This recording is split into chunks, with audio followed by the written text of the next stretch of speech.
Coming up on Mountain News at 6, a closer look at the arrest citation for Jaden Spicer's mother and how some community members are reacting. Plus, advocates say a plea agreement is not good enough for the man charged in connection with a toddler's death. Flood watch is in effect for portions of the area until 8 o'clock, and now we have a flood advisory out. We'll talk about that coming up. Dedicated to Eastern and Southern Kentucky, this is WYMT Mountain News at 6. 10-year-old Jaden Spicer was reported missing last Wednesday morning. State police say they found his body yesterday afternoon. The devastating end to that search also resulted in the arrest of Jaden's mother, 33-year-old Felicia Gross. She's charged with second-degree manslaughter, abuse of a corpse, and tampering with evidence and witnesses. Now this evening, a vigil to honor Jaden's memory is underway at Jackson's Lester Smith Memorial Park. Alyssa Williams shares some of the community reaction. It's very heartbreaking. I think a lot of us had our suspicions that Jaden may not be in good health. But to get the confirmation was just earth-shattering to a lot of us. Community members across Breathitt County are left heartbroken as the week-long search for Jaden Spicer came to a tragic end Tuesday. The world just went silent. It was very, very sad. I cried. An arrest citation for Jaden's mom, Felicia Gross, says she confessed to police that she gave Jaden sleep medication that she believes caused him to have a deadly medical emergency. The citation does not say when Gross may have given him that medication, but it does say she told police she later took Jaden's body to a wooded area off Canoe Road and that his remains were buried underground in a plastic tote.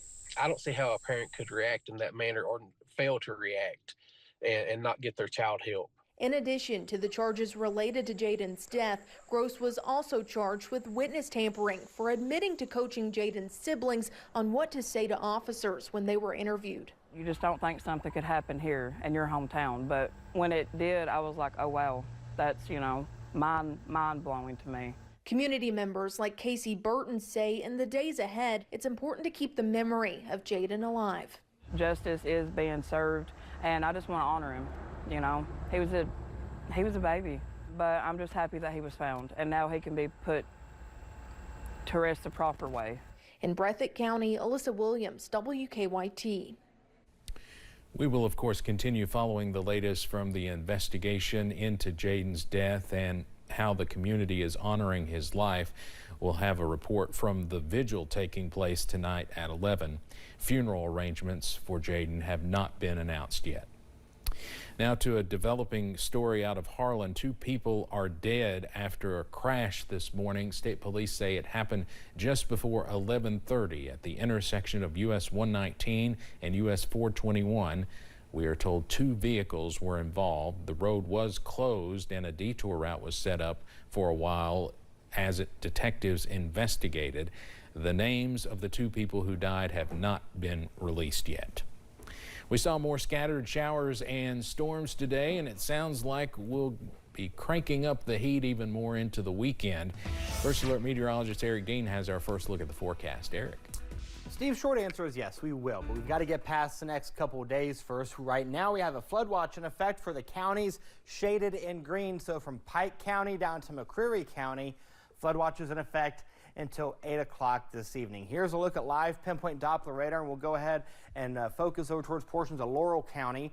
You can see a little bit of shower and thunderstorm activity there. We'll get to that coming up in just a couple seconds. A little bit in southern Perry County going into portions of Knott County, but that's it in terms of any type of rain. Now with the one near Laurel County, you see this area highlighted in green. That's a flood advisory now in effect for Clay, Jackson, and Laurel County. This goes into effect until 7:45 p.m. Looks like about 11,457 people right now being impacted by that. Now the rain chances will continue as we go throughout the next several hours, tapering off in the overnight hours and into the morning hours of your Thursday, but they will fire back up once again. The question is, how long will that rain chance last? The good news is there is a break somewhere in the 7-day. Details coming up in the First Alert forecast in a few minutes. Steve. Eric, thanks. Governor Andy Beshear hosted a Team Kentucky update today. He shared progress on eastern Kentucky's high ground communities meant to keep flood survivors out of harm's way. 8 sites are expected to provide more than 500 new affordable homes. In Knott County, a $7.5 million contract will extend the access road and add new streets at Chestnut Ridge, which will eventually have 175 homes. There's also work underway in Floyd, Perry, and Letcher counties, with some families already moving in. We've come a long way. What began as an ambitious idea that I think we may have drawn on a napkin to build entire neighborhoods out of the floodplain where people would have access to services they need, to not just rebuild where we were, but to try to solve a very difficult problem and provide people the safety they deserve, is now becoming a reality. The governor says road work at Chestnut Ridge should be done late next year, and paving and sidewalk work is set to wrap up in October. People in Middlesboro are still fighting for justice for 17-month-old Elena Hembry. She died 2 years ago. Her mother, Erica Lawson, was recently sentenced to 20 years in prison in connection to her death. As we reported just last week, Harvey Gallahan was also charged in connection to the toddler's death, with the abuse of Hembry reportedly happening in his home and in his presence. WYMT's Amelia Lee spoke with folks who say they want more than a plea deal for Gallahan. The death of 17-month-old Elena Hembry has left folks in Middlesboro shocked and saddened, even 2 years later. If that were your child, your cousin, your sister, would you not want the community to come out and fight for her and for her to receive true justice? I know I would. Advocates tell me they want true justice for baby Elena after her mother, Erica Lawson, pled guilty to murder and was sentenced to 20 years in prison. Now Harvey Gallahan works toward a possible plea deal in connection to Elena's death. Elena didn't get any type of leniency, so I don't think he deserves it.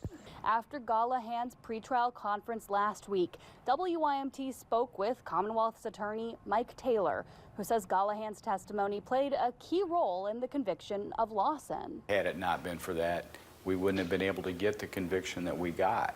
Justin Howard has been advocating for Elena since her death. He wants Gallahan to go to trial and face a jury of his peers. He caused her pain that I can't imagine. So I think that he deserves to sit on death row. Think about what he done. Howard says he and folks in Middlesboro will not accept a compromise in the death of Elena Hembry.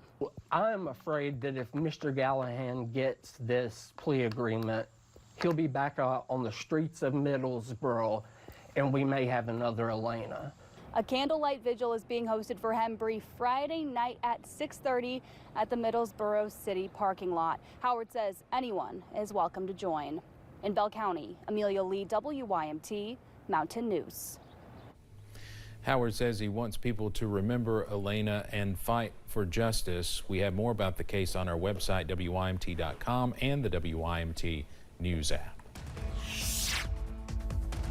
All right, here's a live 10-point Doppler radar right now. We are seeing a few little showers and thunderstorms pushing through portions of eastern Kentucky, but how long will that last? Details coming up. And several college campuses throughout the Bluegrass begin welcoming back students.